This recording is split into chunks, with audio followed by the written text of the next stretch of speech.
A few days ago, I just went through every single NFC NFL team and gave them a wrestler who I think fits them well. I'm now going to be doing the same with all the AFC teams. We're going to be going in the same order from the West to the East to the North to the South and giving them one wrestler that I think fits them in some way, shape, or form. As I said in that video, they're not all going to be for the same general reasoning. Maybe it's for their history, maybe it's for how they are in the present day. But overall, what we're going to be doing is picking one performer per squad. We're going to be starting with the AFC West and the Denver Broncos. I actually did this section last when I was going through each team, but it was probably the easiest section for me to go through, so I should be able to roll through this pretty quickly. We start, as I said, with the Denver Broncos, who I think best fit with Dominic Mysterio. This is not because of, oh, they're an evil, snivelly team. No, but their future is one of the brightest in the league. The Broncos have one of the best defenses in the entire league, plus a young star in Bo Nix, who, granted, did not do well in the playoffs last year, but made the playoffs last year. Caleb Williams didn't do that. He didn't make the playoffs. Drake May didn't make the playoffs. None of those teams did. So Bo Nix and the Denver Broncos as a whole have a great future ahead. And, same as Dominic, I would not be surprised to see them in world title contention 2 to 3 years from now, if not sooner. Then we move on to the Kansas City Chiefs, the easiest on this entire list combined with the NFC, who I think are best fit with Roman Reigns. Obviously, I don't think this one's really that much of a question. A ton of dominance over the past couple of years, especially since 2020. 3 rings, the 2022 ring, the 2023 ring, the 2018 ring. I know that wasn't after 2020, but you get the point. Making the Super Bowl so many times. It just shows how great they are. And they were finally dethroned just a few months ago, really, where, they lost to the Eagles. Like, they have been dethroned as the league champs. Now, will they come back to that? Who knows?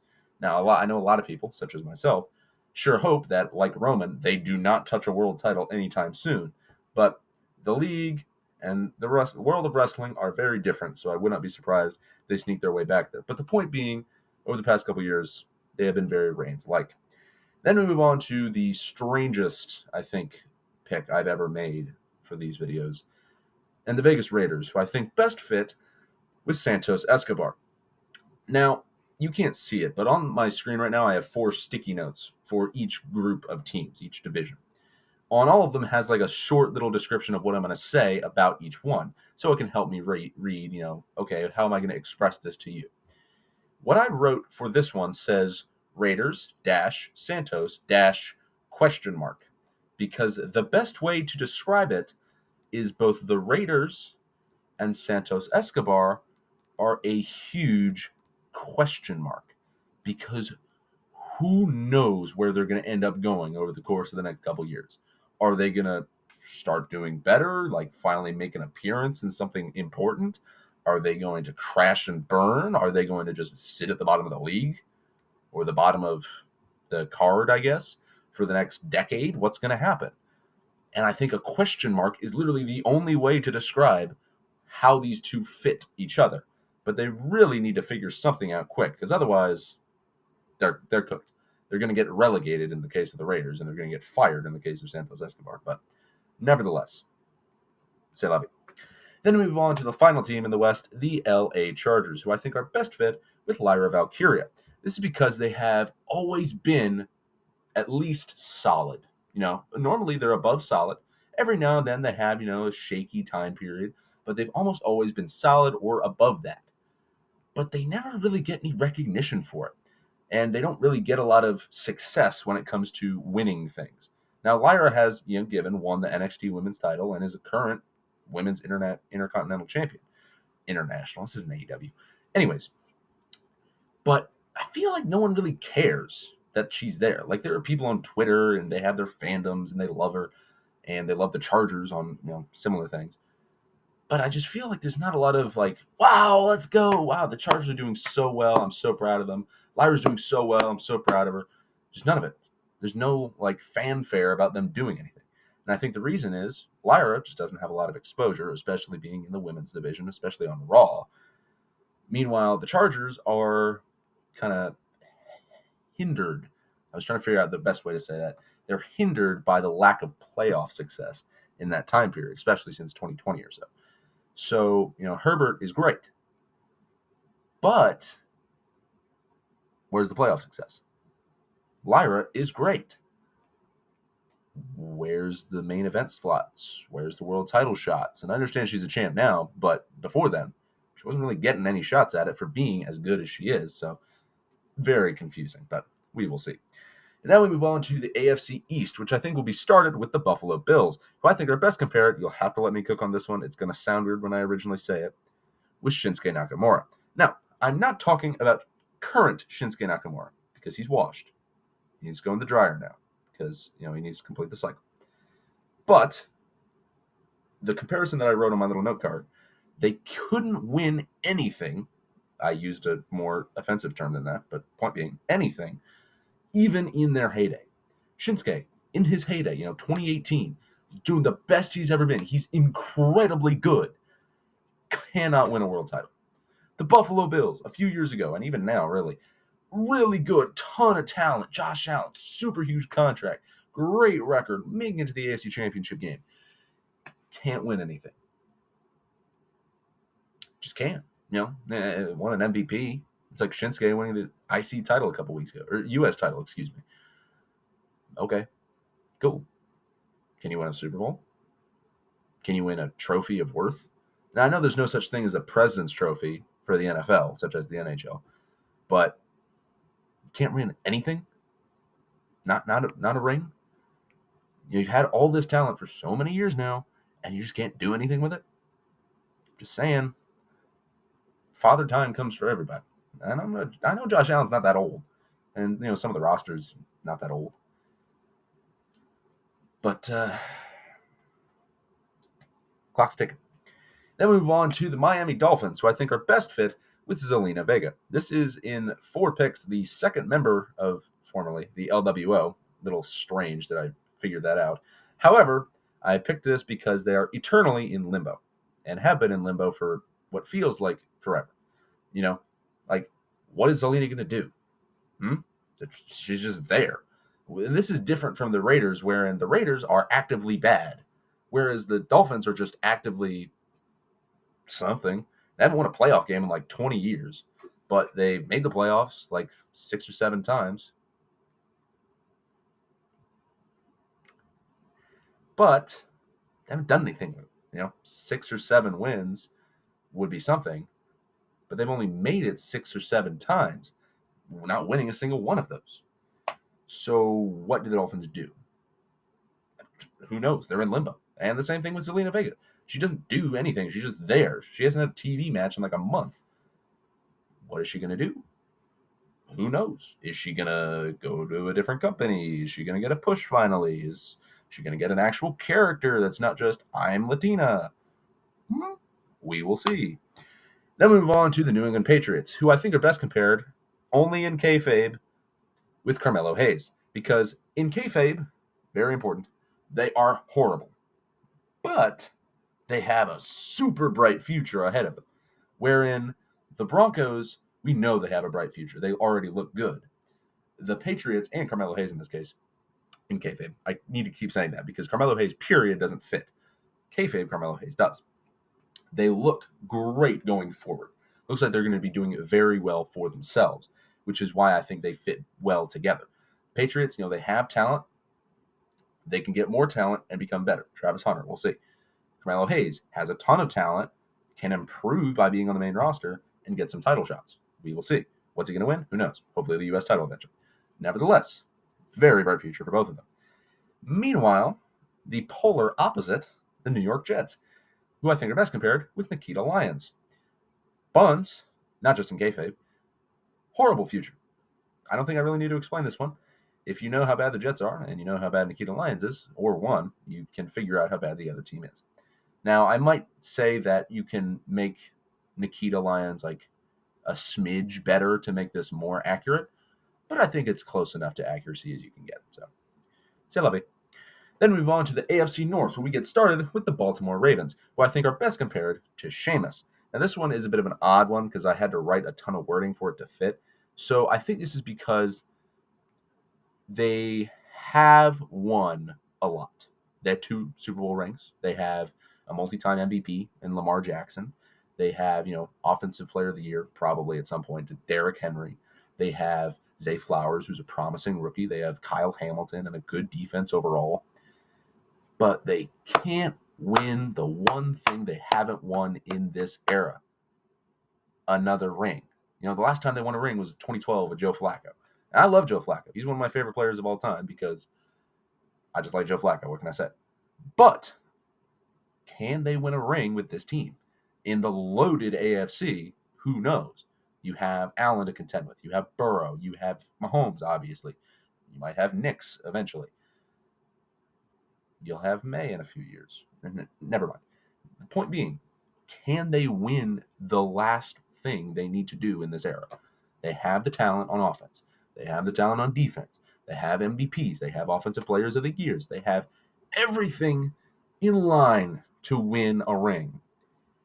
Just can they do it? I think the same boat is where Sheamus sits. He's won basically everything except for the Intercontinental title, which he talks about all the time and has really been his only storyline for the past 2 years. I need to win the IC title. I haven't won it yet. And that's the only thing he's been doing. But point being, that's not the only reason that I think they're connected. They are so thought of as being powerhouses. Little kids would see Sheamus and be like, whoa, he's got to be so good. He has to have so many world championships and stuff. And people see the Ravens on paper and they're like, whoa, yeah, this is a definite Super Bowl contending team. And nope to either of those. So we will see where Baltimore ends up. Then we move on to the Cincinnati Bengals, who I think are best compared with another Irish person with ginger hair, Becky Lynch. This is because they had a great 2023 and beforehand, for the past couple of years. They dropped the ball in 2024, mostly because of money reasons, and are looking to be good again back in 2025. Now, the money reasons are different for each one, of course, wherein Becky dropped the ball because she wasn't there because she wanted money and a new contract, whereas the Bengals spent all their money on their offense and none on their defense, so they scored 1 billion points per game, but didn't make the playoffs because they had no defense. So, you see my comparison. Really good. Dropped the ball this year, looking to redeem it next year. Or last year, then this year. Although technically the Bengals did technically drop it this year as well, because the season rolled into this year, wherein they could technically make it better next year and make the playoffs, but they're also doing that this year. So, point being, Becky Lynch and the Bengals are interlocked in this situation. We move on to the Cleveland Browns, who I think are best compared with Bronson Reed. This was a weird comparison, and I think it's going to make people think I'm slandering Bronson or trying to slander Bronson, and I'm not doing it. They were, and I think we can agree on this for Bronson Reed. I'm not saying he's now, because he's injured. But I'm saying beforehand, were bad. Just like the Miz storyline and Dexter Loomis, really weird. So they were bad, and then 1 year just became super good. Now, this is the splitting off point, wherein the Browns went right back to being bad again. Bronson Reed continued to keep getting better. So you can really kind of stop this comparison at 2023-24. But the point is, they were both so similar in how they were coming up to be, the 10-7 Browns.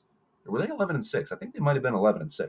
Point being, the really good Cleveland Browns and the good year of Bronson Reed when he was like having storylines with Seth and matches with Braun Strowman and stuff.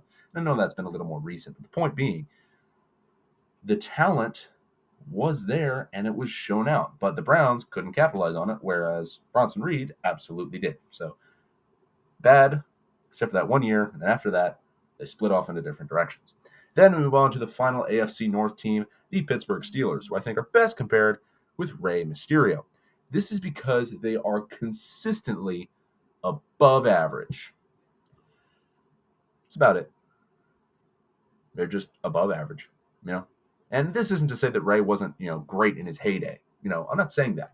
I'm saying if you look since the Steelers' last Super Bowl in 2008, I believe that was their last one, and you look at Rey Mysterio since approximately 2008, I think they have very similar situations, consistently above average. Nothing else. They've won a couple things. Like I know the Steelers made another Super Bowl after that. They lost it, but they made it. They had Big Ben for a while. He was really good. They had a Super Bowl winning quarterback on their roster in Kenny Pickett. So they were above average. Meanwhile, Rey Mysterio, brought Dom in, had some good matches with him. Fun match at Mania 39, even though he shouldn't have won it. Had entertaining storylines with Logan Paul. The Crown Jewel match was great. Had a great return in the 2018 Royal Rumble. That was really fun. But just present and accounted for on the roster, consistently above average. Steelers and Rey Mysterio are forever intertwined. And in fact, I have a Steelers hoodie and a Rey Mysterio hoodie both in my closet. So I'm not saying I'm like a fan of the Steelers. I just happen to have one of those hoodies over there. Then we move on to the final division, the AFC South, and we will start with the Houston Texans, who I think are best compared to Chad Gable. This is because, as I wrote on my little note, and again, this is going to be a little harder to describe, just bear with me. They have a promising future, ? Because I think they look like, oh yeah, they're going to have a great future. They're going to be a good team. Absolutely. They're going to be a Super Bowl contending team or a world title contending team if you're Chad Gable. But they really need to nail what they're doing right now. Chad Gable needs to nail this like American luchador gimmick that he's doing. The Texans need to nail getting an offensive line down and therefore eventually making it to a championship game, which they have yet to do in their entire existence.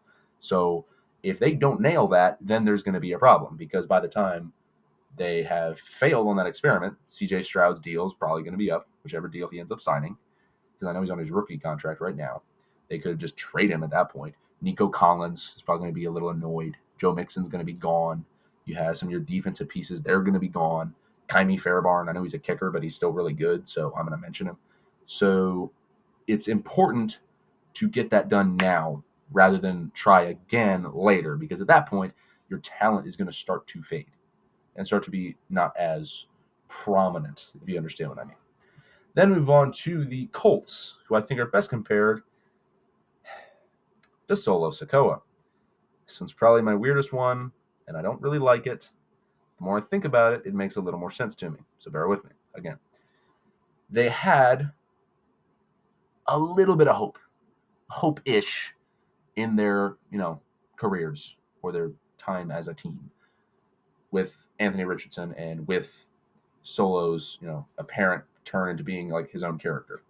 And everyone's like, oh, awesome. They're their own character now. Let's go. And then the Colts won, I think, 5 games. And then Solo had another match with Cody that was bad. And then all of his family members outclassed him in ring, on mic, and everywhere else. And then he became terrible. So, yeah, they're the worst teams and worst people on the rosters right now. I'm not saying they're the absolute bottom of the barrel, terrible buns, but they are in a place where they cannot improve themselves. The worst possible place to be. Because if you're at the bottom of the league, you get a top draft pick. You're in the middle, that means you're still, contending for a wild card spot. You got something going. If you're at the bottom of the draft, that means you're in the playoffs. But if you're in those picks from like 6 to 10 or 6 to 9, you are bad and you can't get the best players that you need. Like the Saints are in that section, and it's terrible. The Cowboys are in that area. The Colts, as I just mentioned. So that means they need these guys at the top, but they just can't reach them because of the teams popped right above them. Even though those teams have brighter futures, like the Patriots, which I said earlier. They, I think, have the number 3 overall pick, or number 4, excuse me. And because of that, they can snag someone like Travis Hunter in this draft. They can snag someone else important, Tyler Warren, whoever they really want. And that's going to mean he's not going to fall to these teams between 6 and 9, 6 and 10. So these teams, like the Colts, are going to be bad for a while. Then we move on to the Jacksonville Jaguars, who I think are best compared to Raquel Rodriguez. They, 2 years ago, approximately, were pretty good. Not terrible. Like a solid team. Impressive. And ever since have just steadily declined. They haven't ever gone up. They've just steadily declined ever since. The Jags started like 8-1 and missed the playoffs, or like 9-1. Terrible. Raquel Rodriguez had maybe a promising team with Liv Morgan the first time, and then it went bad. Then she came back and messed up with that Rhea Liv match, and then just a ton of nonsense, and it's just officially bad, just like the Jags. Officially bad. And now it's not really the Jags' fault. Trevor Lawrence got injured. Tel Aviv, but he hasn't been particularly stunning either. So I think this comparison fits because they are both. They are in the Colts boat, but they actually had some hope. Not hope-ish, hope. And then kind of just crap the bed. And our final team that we're going to be going through, the Tennessee Titans, who I think are best compared to LA Knight. Now, listen, I was an LA Knight glazer for so long. I love LA Knight, or at least I did. And I was younger. I was a little less attentive to things. And I think what I've noticed is, and I've been reading some stuff about it as well on Cage Match, he is good on the mic. Actually, matter of fact, he's great on the mic. He's really, really good on the mic. He is okay in the ring, but he's just not. The Kavorka is gone a little bit now that I'm a little older. The Kavorka of with everybody saying LA Knight. It was fun for a while, and then I was like, yeah, it was fun until he did it every show, and that's his only character is just being about himself, and not really anything else about him. So the reason that I compare them to the Tennessee Titans, not because he is the worst ever, because the Titans are one of the worst teams ever, but that he needs to nail their upcoming opportunity. He needs to nail this match with Jacob Fatu at Mania, as with the Titans needing to nail the first overall pick in the NFL draft. And because of that, I think they're best compared to each other. Their shot can make or break them. If LA has a bad match with Jacob, he's going to lose that fan support that he still has. No, it's dwindling, but it's still there. People still love to say the catchphrase and have fun and stuff. Meanwhile, the Titans, they're really bad, and they need to get someone to fix that. Is that going to be Cam Ward? Is that going to be Abdul Carter? Is that going to be Travis Hunter for some reason? Who knows? But they need to nail their upcoming opportunity. So, do you agree? Do you disagree? Make sure to let me know down in the comments down below. I leave you today with Saints legend Marquise Valdez-Scantling, numbered to 599. This is from his time with the Packers. Nevertheless, during the fourth quarter of Green Bay's 30-31 victory over Baltimore in Week 15 of 2021, Valdez-Scantling found his favorite part of the field. After creating space from a defender on a slant route, the wideout caught a pass from Aaron Rodgers, drove his feet as a tackler clung to him, and then stretched the ball past the pylons for a score. So everybody, make sure you have a good day, good evening, good night, good morning, good dawn, good dusk, good whatever. Make sure to watch any former or future videos on my channel. Watch the NFC one if you haven't watched that already. And then tell the people who watched that one in the comments to come watch this one if they haven't already. And goodbye.